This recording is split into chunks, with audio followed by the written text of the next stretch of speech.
하나님께서 오늘 우리에게 주시는 말씀은 요한복음 14장 16절에서 31절입니다.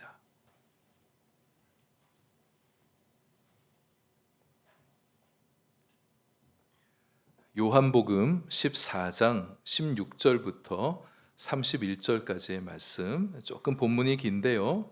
여러분 저 한 절씩 믿음을 실어서 하나님 말씀을 봉독하겠습니다. 16절입니다. 내가 아버지께 구하겠으니 그가 또 다른 보혜사를 너희에게 주사 영원토록 너희와 함께 있게 하리니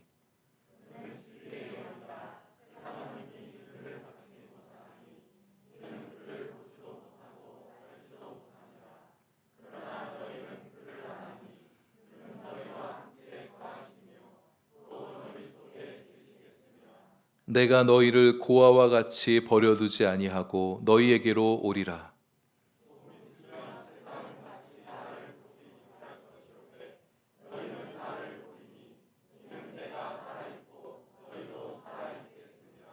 그 날에는 내가 아버지 안에 너희가 내 안에 내가 너희 안에 있는 것을 너희가 알리라.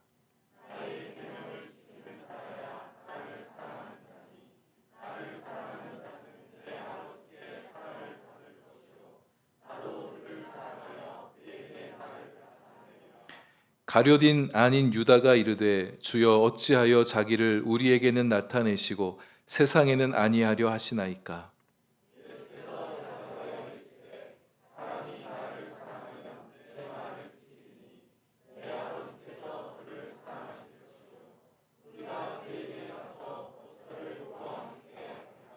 나를 사랑하지 아니하는 자는 내 말을 지키지 아니하나니 너희가 듣는 말은 내 말이 아니요 나를 보내신 아버지의 말씀이니라.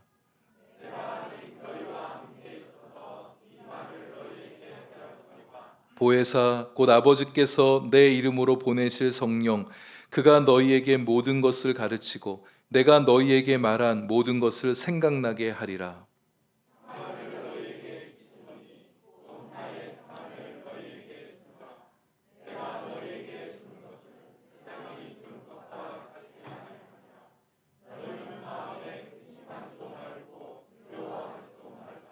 내가 갔다가 너희에게로 온다 하는 말을 너희가 들었나니 나를 사랑하였더라면 내가 아버지께로 감을 기뻐하였으리라. 아버지는 나보다 크심이라.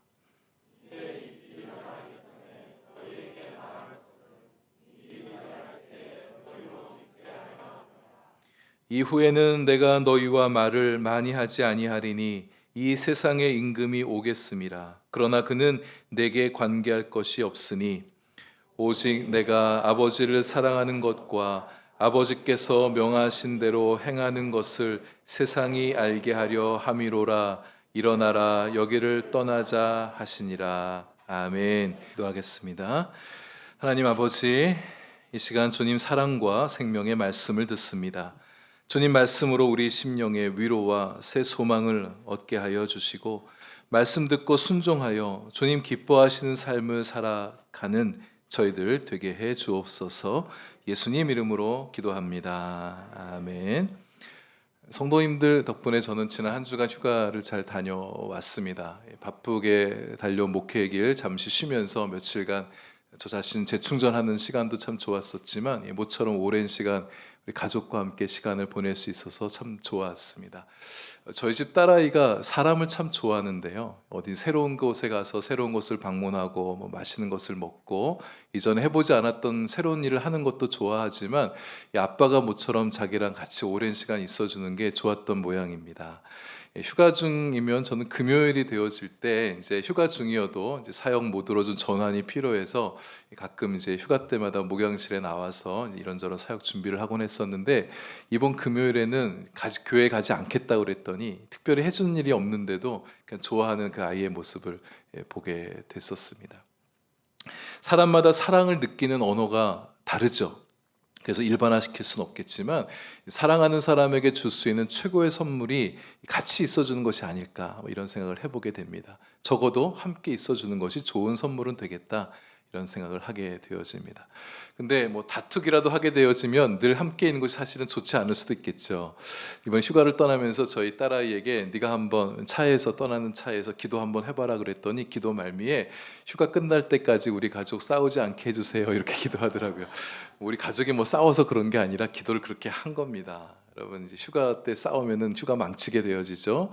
아직 휴가 떠나지 않는 가족들이 있으시면 이번 휴가 때는 절대 싸우지 않겠다 굳은 결심들 하시고 화기애애하고 화목한 휴가 그렇게 보내실 수 있으면 좋겠습니다. 예수님께서 제자들에게 주신 최고의 선물은 예수님 자신이셨습니다. 예수님께서 제자들과 함께 있어준 것이 예수님이 제자들에게 주신 최고의 선물이었었습니다. 늘 함께 했던 예수님이셨는데 그 예수님이 떠나가신다고 말하니 제자들 마음에 근심이 되고 두려움이 되고 마음이 좋지 않았던 것이죠.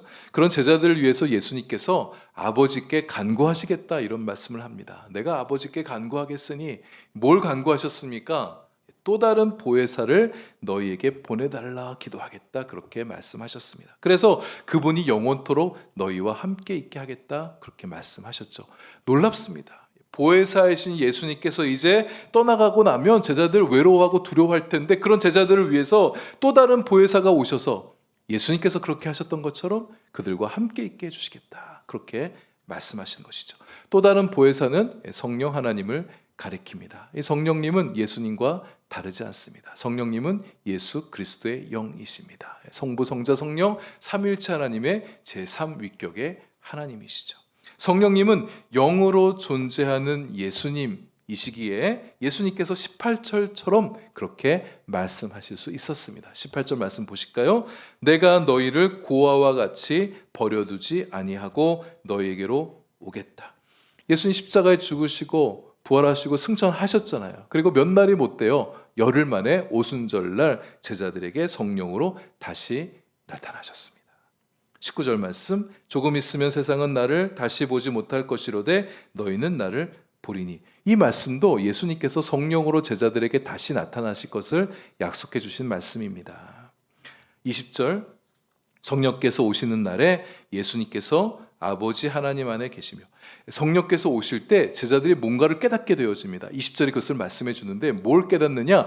예수님께서 승천하셔서 아버지께 가셨구나. 예수님 승천하셔서 그냥 사라지신 게 아니라 영원히 살아계셔서 하나님 안에 계시는구나. 그것을 깨닫게 한다는 거예요. 그리고 제자들이 영으로 계시는 예수님 안에 머물게 되어지고 또 예수님은 성령으로 이제 제자들과 함께 계셔 주시는구나. 그 사실을 성령이 오시게 되면 깨닫게 된다. 이것을 20절에서 예수님 말씀하신 것입니다.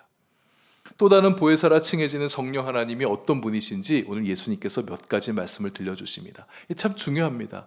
왜냐하면 또 다른 보혜사가 오신 것은 제자들에게 뿐만 아니라 오늘을 살아가는 우리들에게도 오시는 분이기 때문에 그렇습니다. 여러분이 예수님을 믿으신다면 여러분 예수님 믿는 분들이시죠? 그러면 여러분들 안에 성령께서 계십니다. 성경 말씀에 성령이 아니고서는 예수를 구주라 고백할 수 없으며 예수를 믿을 수 없다 그렇게 말씀하고 있거든요. 내가 예수를 믿는다고 고백하고 있다면 내가 예수를 구주라고 고백하신다면 그것은 우리 안에 성령께서 계시기 때문이에요. 성령께서 그렇게 말씀해 주시고 깨닫게 해 주신 것입니다. 근데 많은 성도들이 마치 성령이 자신 안에 함께하지 않는 것처럼 그렇게 살아가는 성도들이 얼마나 많은지 모르겠습니다. 오늘 말씀 들으시면서 또 다른 보혜사이신 성령님께서 내게 어떤 분이신지 다시 한번 확인하시고 또 깨달으시고 이제는 그 성령님을 느끼고 경험하며 누리며 살아가시는 우리 성도님들 되실 수 있기를 바랍니다. 오늘 설교 말씀은 조금 평상시보다 깁니다. 그래서 여러분 집중력과 지구력이 좀 필요해요. 오늘 오후 예배도 없겠다. 마음 편안하게 좀 말씀을 조금 길게 할 테니 집중력 잃지 마시고 말씀 들어주시면 감사하겠습니다.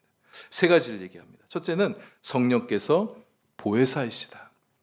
보혜사란 말은 오늘 현대어로 잘 쓰지 않는 말이죠. 한자어를 보게 되면 보호해준다, 보존해준다, 은택을 베풀어준다, 도와준다 이런 의미가 보혜사라는 의미인데 보혜사의 그 성경 원어, 그 원어를 보게 되어지면 남을 위해 나타난 자, 돕는 자, 조력자, 상담자, 변호자 이런 뜻을 가지고 있는 굉장히 포괄적인 의미를 가지고 있는 단어입니다. 성령께서 이런 분이시라는 거예요. 보혜사 성령께서 우리에게 이런 분으로 계셔 주신다는 거예요. 성령께서 우리에게 나타나셔서 우리에게 도움을 주시는 분이라 말씀하십니다. 여러분 성령의 도움이 필요할 때 간구하십시오. 성령께서 나타나셔서 우리를 도와주시는 겁니다. 성령님 의지하여서 그분의 도우심을 힘입어 담대히 살아가는 우리가 되기를 바라요. 성령은 죄의 문제를 해결해 주신 분이시다, 이렇게 얘기하고 있습니다. 나의 연약함을 변호해 주시고 내가 내 힘으로 해결할 수 없는 그 죄의 문제, 성령께서 친히 해결해 주시는 변호자가 되어 주신다는 거예요. 그래서 성령께서 내 죄 해결해 주셔서 더 이상 죄책감에 사로잡히지 않고 자유하게 살아가게 해주신다, 이렇게 말씀합니다. 또한 성령은 위로자이십니다. 여러분, 우리는 세상에서 위로받고 싶을 때가 있어요. 사람들에게서 위로받고 싶을 때가 있어요. 가족 식구들에게서 위로받고 싶을 때가 있어요. 근데 내 마음 깊은 곳까지 위로가 닿지 않을 수가 있습니다. 않을 때가 많아요. 성령께서 나의 위로자 되어주셔서 내 깊은 마음을 만져주시고 나를 위로해 주셔서 나를 회복시켜 주는 분이시다 말씀해주고 있습니다.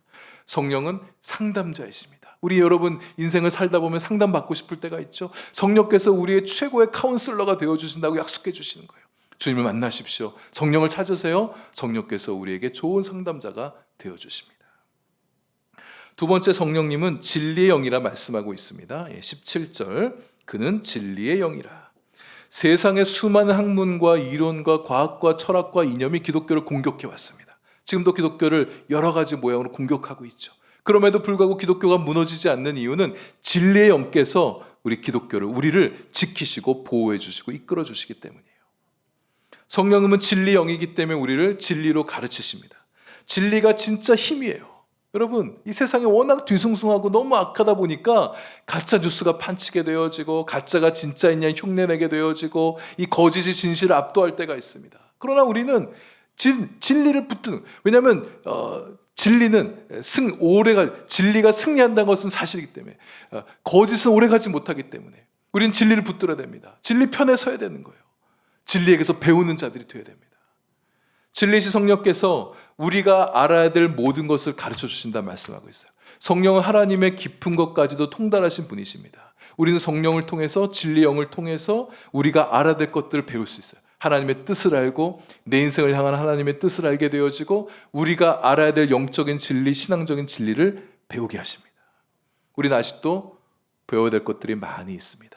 진리의 영 앞에 나아가서 성령으로부터 진실된 것들을 많이 배우시길 바랍니다. 그렇게 배우는 것들이 우리에게 참 지혜가 되어지고 참 능력이 되어지고 우리 인생을 강하게 살 수 있는 강력한 권세가 되어줍니다. 진리의 영이신 성령께서 또 해주시는 것이 있어요.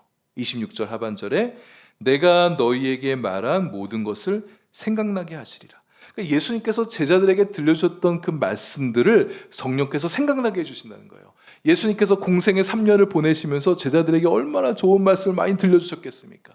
성경에 다 담지 못했다고 요한복음이 말씀하고 있잖아요. 주옥 같은 말씀들, 힘이 되는 말씀들, 복이 되는 말씀도 얼마나 많이 들려주셨겠어요. 그거 다 생각나지 않습니다. 그런데 성령께서 때마다 제자들에게 예수님이 하셨던 말씀을 떠올리게 해주시겠다, 이렇게 말씀해 주는 거죠. 우리들도 그렇습니다. 여러분, 우리가 성경을 얼마나 많이 숱하게 읽어왔습니까? 또 설교 말씀은 또 얼마나 많이 들었어요. 근데 그 말씀들이 다 생각나지 않습니다. 애써서 기억하려고 그럴 때 몇 개 건질 수가 있어 지금. 잘 생각나지 않아요. 근데 성령께서 우리의 그 말씀들, 우리에게 들려주셨던 그 말씀들을 종종 생각나게 해주신다는 거예요. 여러분, 그런 거 경험하실 때가 있지 않아요? 그래서 살아가다가 뭔가 좀 하나님 말씀이 좀 있으면 좋겠다, 그런 마음이 들 때 말씀이 딱 생각나게 해주셔서 나에게 위로를 가져다 준다든지 내게 힘이 되어준다든지, 또 누군가 만나서 이런저런 대화를 나누는 가운데 이분에게 좀 하나님 말씀을 들려주면 좋겠다 싶은 마음이 들 때 말씀이 딱 생각나게 해주는 거예요. 얼마나 감사하고 좋습니까? 그래서 우리 하루를 시작할 때 우리 그렇게 기도하고 시작하면 좋겠어요. 하나님, 오늘 하루를 살아가는 동안에 하나님의 말씀이 내 삶에 좀 많이 떠오르게 해주십시오. 그 말씀이 나를 위로하게 해주시고 내 마음을 응원하게 해주시고 내 삶을 다스리며 움직여달라고 기도하는 거예요. 또 오늘 내가 누군가를 만납니다. 누군가 만나서 얘기할 때 그냥 시시콜콜한 얘기만 하고 끝내지 말고 그의 심령에 하나님 말씀을 들려주기 원합니다. 적절한 주의 말씀이 생각나게 해주셔서 주님의 말씀으로 그를 권면할 수 있게 해주세요. 그런데 그렇게 말씀을 생각나게 하시는 성령님을 경험하려면 우리 마음 안에 하나님 말씀이 많이 담겨 있어야 됩니다. 든 게 없는데 어떻게 생각나게 하시겠어요? 우리 안에 하나님 말씀이 많이 들어차 있어야 그 말씀들을 끄집어 올려서 생각나게 해주시지, 말씀이 든 게 없다면 성령께서 우리에게 생각나게 하실 말씀이 뭐가 있겠습니까? 하나님께서 내게 말씀을 깨닫게 해주지 않는다고 퉁퉁거려봐야 아무런 소용이 없습니다. 우리 안에 말씀 많이 채워야 돼요. 이런 말씀을 읽어갈 때, 말씀을 들을 때 음미하며 그 말씀 한마디 한마디를 마음의 신비에 새겨 넣으십시오. 성령께서 때가 되어질 때 그 말씀을 끄집어 올려주시고 그 말씀을 반응하게 해주시고 그 말씀이 내 속에서 내 삶에서 역사를 만들어내게 하실 것입니다. 또 그 말씀을 통하여 밖으로 내 안에 있는 그 말씀을 통하여 어떤 역사를 밖으로 만들어내기도 하시는 거예요. 이런 것들을 경험하며 살아야 말씀 생활, 신앙생활에 재미가 있죠. 신이 나죠. 하나님 말씀을 많이 채워 넣으셔서 그 말씀이 역사하는 삶의 경험들을 풍성히 누리는 우리가 될 수 있기를 소망합니다. 마지막 세 번째, 오늘 본문에서 예수님 말씀하시는 보혜사 성령님은 어떤 분이시냐? 평안의 영이다 말씀하고 있어요. 예수님이 제자들에게 너에게 평안을 주노라 말씀하시죠. 성령이 임하시게 되면 우리 안에 평안이 임하게 되어집니다. 27절, 평안을 너희에게 끼치노니 곧 나의 평안을 너희에게 주노라. 예수님은 제자들에게 평안을 주셨어요. 그래서 근심하며 두려워하는 제자들의 마음이 평안의 마음으로 바뀌어지기를 원했습니다. 나의 평안을 너희에게 주노라. 이 말을 문자적인 말로 원어를 이렇게 쭉 보게 되어지면 평안을 내가 너희에게 건넨다, 이런 의미예요. 그러니까 원래 의미는 그런 거예요. 그러니까 예수님 안에 있는 평안을 제자들에게 옮겨놓는다, 이런 뜻입니다. 예수님의 것이 제자들의 것 되게 하시는 거예요. 예수님의 평안을 주신다는 말은 예수님이 가지신 그 평안, 그 놀라운 평안을 제자들도 누리게 하신다, 이렇게 말씀하는 거죠. 주님은 그 평안을 우리들에게도 주기 원하십니다. 우리에게 주기 원하시니까 우리가 그 평안을 받으면 되는 거예요. 예수님이 주시는 평안은 세상이 주는 평안과 같지 않다 말씀하고 있습니다. 잠시 있다가 사라지는 그런 세상적인 평안이 아니라는 말씀이죠. 로마 제국이 슬로건으로 내세웠던 팍스 로마나 어떤 권력이나 무기의 지배 아래 눌러놓는, 유지시켜가는 그런 평안이 아니라는 거죠. 그런 평화가 아니라는 겁니다. 조건이 좋을 때만 생기고 조건이 나쁘면 생기지 않는 그런 평안이 아니라는 거예요. 스스로 평안해야지 마인드 컨트롤로 평안을 유지해 갈 수 있는 그런 수준의 평안을 말하지 않습니다. 주님이 주신 평안은 완벽한 평안이에요. 영원한 평안입니다. 그래서 어떠한 형편에도 흔들리지 않고 굳건하게 설 수 있는 평안, 그 평안을 우리에게 주기 원하신다는 말씀이에요. 이 평안을 가진 자는 분쟁과 전쟁 중에서도 두려워하지 않습니다. 외적으로 강제하는 그 어떤 힘 앞에서도 무력해지지 않습니다. 그 어떤 심각한 상황에 놓인다 할지라도 마음의 불안과 염려와 그 두려움으로 내몰리지 않아요. 그 어떤 어려운 문제들을 만난다 할지라도 그 삶의 문제를 회피하지 않고 정면으로 맞닥뜨릴 수가 있습니다. 최악의 상황 가운데서도 요동하지 않고 자신의 마음을 지켜낼 수가 있어요. 예수님의 평안은 그런 평안입니다. 예수님의 영, 보혜사 성령을 모시고 살아가는 사람들의 마음 안에는 이 평안이 넘치게 되어집니다.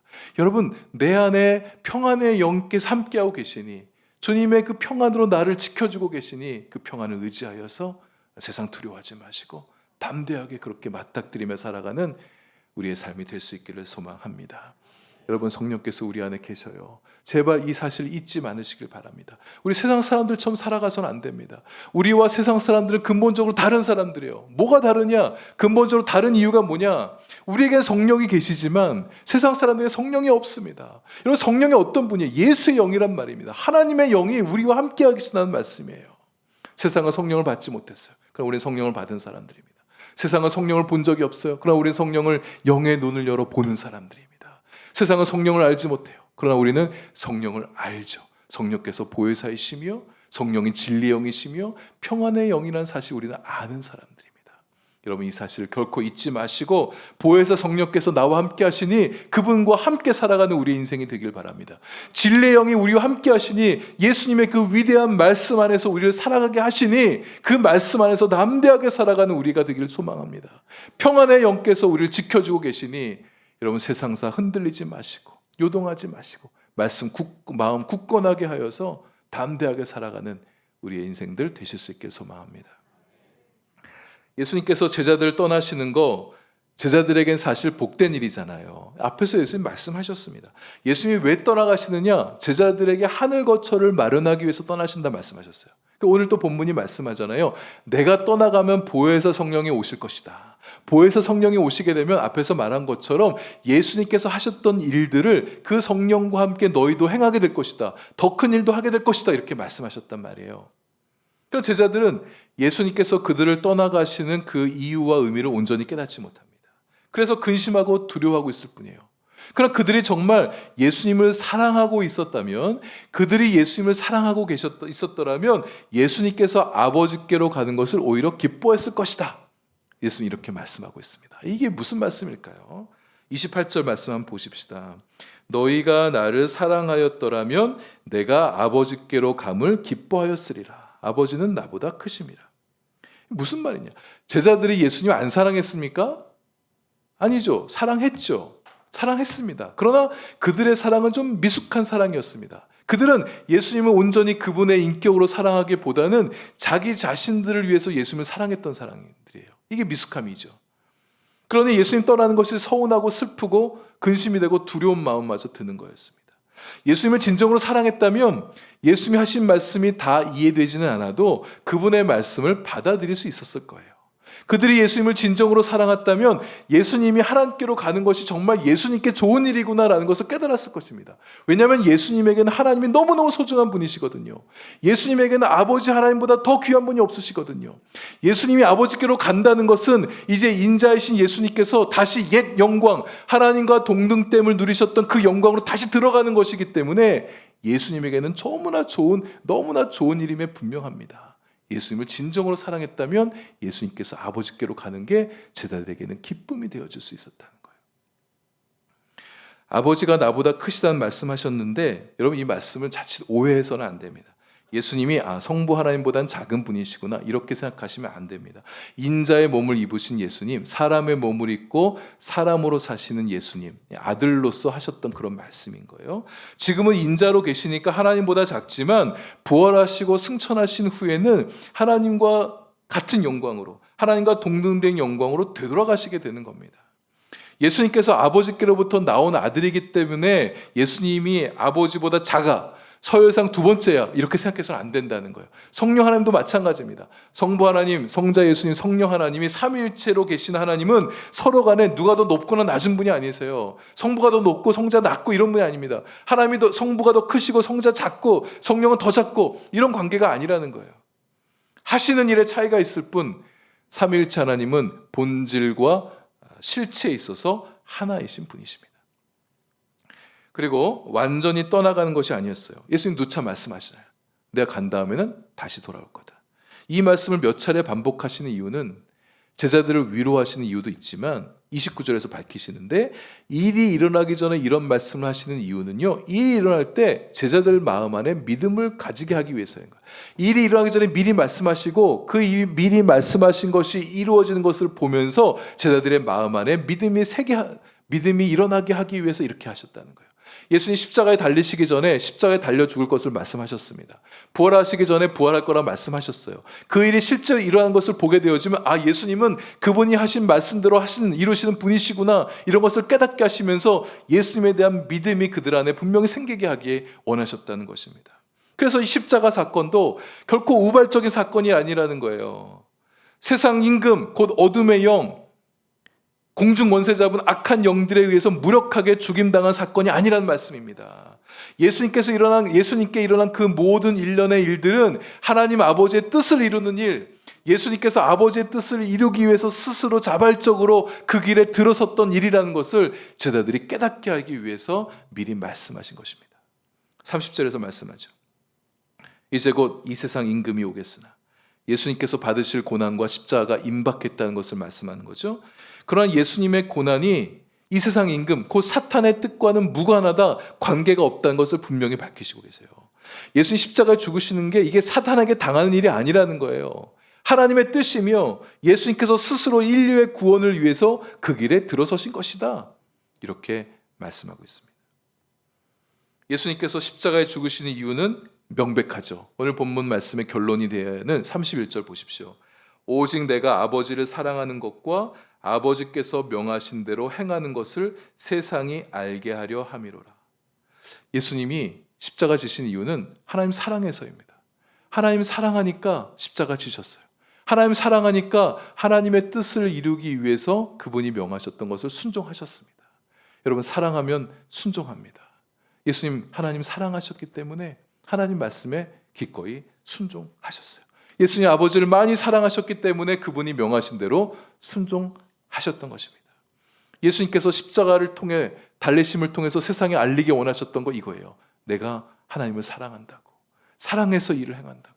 십자가의 달리심을 통해서 순종을 보이셨어요. 그래서 예수님은 순종을 통해서 하나님의 뜻을 이루는 분이라고 사랑과 순종의 모습을 십자가에서 보여주셨습니다. 예수님 사랑과 순종이 극명하게 드러낸 현장이 바로 십자가이죠. 여기서 한 가지 예수님의 제자 중 하나가 던졌던 질문을 좀 잠깐 되돌아가 봐야겠습니다. 예수님께서 하나님 아버지를 사랑하신다는 거, 그분의 뜻대로 행하시는 것을 세상에 알리게 하기 원한다, 이렇게 31절에 말씀하셨잖아요. 근데 왜 예수님은 부활하신 후에는 세상에 자신의 모습을 드러내려 하지 않으셨을까? 19절에서 예수님께서, 앞에 19절 가보십시오. 예수님께서 그렇게 말씀하시자 그 말씀이 이해가 되지 않았던 한 제자가 예수님께서 다른 말씀을 계속해서 20절, 21절에 다른 말씀을 이어가고 계시는데 해결되지 않은 그 질문을 가지고 뒤에서 또 한번 다시 질문을 던지고 있습니다. 가룟 아닌 유다였습니다. 당시에는 유다라는 이름이 워낙 흔했기 때문에 예수님을 배신했던 가룟 유다 말고 다른 제자 유다가 이런 질문을 던지는 거예요. 예수님 왜 우리에게는 다시 나타내시고 세상에는 나타내려 아니하려 하시니까? 예수님이 이렇게 말씀하신 대로 그대로 부활하신 이후에 예수님은요, 제자들에게, 믿는 자들에게 부활의 몸을 나타내 보이셨습니다. 세상 사람들에겐 보이지 않으셨어요. 왜 그러셨을까요? 세상 사람들, 믿지 않는 사람들은 부활하신 주님을 봐도 믿으려 하지 않기 때문입니다. 유대 당국자가 예수님이 부활했다는 소문을 듣게 됐어요. 근데 그 다음에 어떤 조처를 내렸는지 여러분 기억하시죠? 예수님이 부활하셨다는 그 현장에 찾아보려 하거나 예수님 만나려 하지 않았습니다. 그 군병들을 매수하여서 예수님의 시신을 제자들이 훔쳐갔다고 그런 소문을 동네방네 퍼뜨리게 했었습니다. 예수님을 사랑하지 않으면 그분 안에 일어나는 모든 일들도 믿으려 하지 않습니다. 부활해도 믿으려 하지 않는다는 거예요. 아까 설교 초반에도 말씀드렸듯 예수님께서는 이제 성령으로 자신의 존재를 나타내 보이시게 되죠. 세상은 예수님을 믿지 않으니까 성령님으로 오셔도 사람들은 예수님을 믿지 못하는 거예요. 믿으려 하지 않는 겁니다. 그러니 세상에 당신의 모습을 나타내지 않으시는 거예요. 세상에 예수님을 나타내 보이지 않는 이유, 세상이 예수님을 사랑하지 않기 때문입니다. 예수님은 당신을 사랑하지 않는 자들을 위해서는 일을 행하지 않으시는 거예요. 그러나 사랑하는 자를 위해서는 예수님 일하시죠. 23절 말씀해 보십시오. 하반절에 우리가 그에게 가서 거처를 그와 함께 하리라, 이렇게 말씀하셨어요. 여기서 내가 그에게 가서 거처를 그와 함께 하리라, 이렇게 말씀하지 않으셨어요. 우리라고. 그러니까 예수님과 성령님이 함께 예수님 사랑하는 자를 찾아가시고 그에게 당신을 나타내 보이시며 그와 함께 있어 주시겠다, 그와 함께 거처를 마련해 주시겠다, 이렇게 말씀하고 계십니다. 여러분, 부활신앙은요, 사랑하는 자에게만 주시는 예수님의 사랑입니다. 또 다른 보혜사 성령의 임재하심은 사랑하는 자에게 주시는 예수님의 선물이에요. 부활신앙과 성령의 임재는 사랑하시는 자에게 주시는 예수님의 선물이라는 말씀입니다. 아무에게나 그 선물을 주시지 않는다는 거예요. 여러분, 그런 사랑을 입는 자들은 어떻게 해야겠습니까? 예수님의 사랑을 받는 자, 예수님을 사랑하죠. 사랑받는 자는요, 사랑해 주는 분을 사랑합니다. 여러분, 예수님 사랑하십니까? 예수님 사랑을 받는 자들이시죠? 그럼 예수님 사랑하는 거죠. 예수님은 우리에게서 사랑을 받고 싶어 하십니다. 근데 우리가 이 말씀을 생각할 때에 예수님께서 뭔가 사랑의 결핍이 있으셔서 우리들에게서 사랑을 받아 채우려고 하신 거, 이렇게 생각하시면 안 됩니다. 성부, 성자, 성령 삼위로 계신 하나님은요, 서로 사랑의 충족감 가운데 교통하신 분이세요. 서로 간에 충분히 사랑하시기 때문에 우리 주님은 사랑이 모자란 분이 아니세요. 그럼에도 불구하고 우리로부터 사랑을 받기 원하시는 이유는 우리로부터 사랑을 받아 채우려는 게 아니라 그분이 넘치는 그 사랑을 우리에게 나눠주기 원해서요. 사랑받음을 통해서 사랑 주시기 원해서 예수님은 우리로 사랑하라, 그렇게 요청하시는 것입니다. 예수님 사랑하는 자는 예수님이 그러하셨던 것처럼 성부 하나님의 사랑을 받으며 예수님께서 그를 사랑해 주신다고 말씀하셨어요. 그에게 나를 나타내리라. 예수님은 사랑하는 자에게 자신을 나타내 보이신다는 말씀이에요. 사랑의 신비입니다. 사람들 사이에서도요, 왜 사랑을 통해서 서로를 알아보게 되고 서로를 느끼고 서로를 발견하게 되지 않습니까? 사랑하지 않으면 피상적으로 알아요. 그러나 사랑하게 되면 깊이 알게 되어집니다. 우리 주님도 마찬가지예요. 주님을 사랑하게 되어지면 주님의 깊은 것을 발견하게 되어지고 주님을 느끼게 되어지고 주님과의 깊은 교제 속에 살아가게 되어지는 겁니다. 주님을 사랑하십시오. 그래서 주님을 사랑하는 가운데 주님을 느끼고 경험하고 발견하고 만나고 사귀는 그런 경험을 우리가 누리게 될 수 있길 소망합니다. 근데 주님이 말씀하시는 그 사랑은 그저 감정적인 사랑, 느낌으로만 교통하는 사랑은 아닙니다. 감정적이며 정서적인 사랑을 결코 배제할 수는 없죠. 사랑의 감정이 무척 중요한 건 맞습니다. 감정이 있어야 사랑도 출발하게 되어지고 감정이 있어야 사랑을 촉진시키게 되어지며 감정이 있어야 사랑의 기쁨을 만끽할 수도 있기 때문이죠. 그러나 예수님께서 말씀하시는 이 사랑은 보다 실천적인 사랑이에요. 감정을 넘어서는 사랑입니다. 몇 군데 반복해서 말씀하고 계세요. 21절에 나의 계명을 지키는 자라야 나를 사랑하는 자니, 23절에 사람이 나를 사랑하면 내 말을 지키리니, 24절에 나를 사랑하지 아니하는 자는 내 말을 지키지 아니하나니. 예수님 사랑하면 예수님 계명을 지킨다는 거예요. 예수님 말씀에 순종하며 산다는 거죠. 예수님 말씀하신 계명이 뭡니까? 우리가 앞에 요한복음 13장 34절에서 함께 봤었죠. 새 계명을 너희에게 주노니 서로 사랑하라. 내가 너희를 사랑한 것 같이 너희도 서로 사랑하라. 예수님께서 우리에게 주신 계명은 서로 사랑하는 것입니다. 우리 서로 사랑하십시다. 사랑하라고 곁에 붙여주신 우리 식구들, 우리 가족, 우리 이웃들, 우리 교회 형제자매 지체들, 우리 서로 사랑하는 거예요. 성격이 맞지 않고 의견이 안 맞고 스타일이 다르고 서로 색깔이 달라서 사랑하기가 힘들 때가 있습니다. 근데 사랑은 성격이 다 맞아야 되고 의견이 다 일치해야 되고 스타일이 같아야 되고 색깔이 다 어울려야만 사랑하는 게 아니지 않습니까? 사랑은 나와 달라도 이해해주고 품어주고 받아들여주고 공감해주고 알아주고, 그게 사랑이지 않습니까? 감정과 느낌 따라 사랑하려 해서는 사랑하기가 무척 힘듭니다. 사랑은 감정을 넘어서는 의지이며 헌신이에요. 우리가 잘 아는 고린도전서 13장 말씀, 여러분 그 말씀 다시 한번 묵상해 보십시오. 사랑에 대해서, 감정에 대해서 말하지 않습니다. 사랑의 의지, 사랑의 헌신에 대해서 말씀하고 있어요. 사랑은 오래 참습니다. 여러분 오래 참고 계십니까? 사랑한다면 오래 참는다고 말씀하세요. 사랑은 온유합니다. 사랑은 시기하지 않습니다. 사랑은 자랑하지 않습니다. 사랑은 교만하지 않습니다. 무례히 행하지 않습니다. 사랑은 자기의 유익을 구하지 않습니다. 성내지 않습니다. 악한 것을 생각하지 않습니다. 불의를 기뻐하지 않습니다. 진리와 함께 기뻐합니다. 모든 것을 참으며 모든 것을 믿으며 모든 것을 바라며 모든 것을 견디느니라. 이게 주님이 말씀하신 사랑입니다. 예수님께서 우리를 그렇게 사랑해주고 계셔요. 우리를 그렇게 사랑하십니다. 우리도 예수님의 사랑을 배워서 서로 이렇게 사랑해 갈 수 있으면 좋겠어요. 잘 안 되죠. 힘들죠. 어렵습니다. 그래도 포기하지 않고 내 안에 계신 보혜사 성령님을 의지하여서 그렇게 사랑해 가는 우리 한마음교회 성도님들 되실 수 있기를 바랍니다. 이렇게 사랑하며 순종할 때 우리를 통해서 예수님이 세상에 드러나시게 됩니다. 우리 세상에 예수님 드러내 보이고 싶지 않아요. 우리 사랑을 통해서, 순종을 통해서 예수님 나타내 보이고, 그렇게 사랑하며 순종할 때 우리는 예수님과 교제하게 되어집니다. 예수님 사랑 가운데 계시거든요. 주의 말씀을 지키는 자 안에 계신다고 말씀하셨거든요. 사랑하며 순종할 때라야 우리는 주님을 만나고 주님을 경험할 수가 있습니다. 예수님께서 아버지 하나님 사랑하며 순종하셨듯 우리도 그렇게 사랑하며 순종하며 사십시다. 이것이 사랑받는 자가 보여야 될 삶의 모습이며 예수님의 제자들이 보여야 될 삶의 모습이며 하나님 아버지의 자녀가 자녀에게서 기대되어지는 삶의 모습들입니다.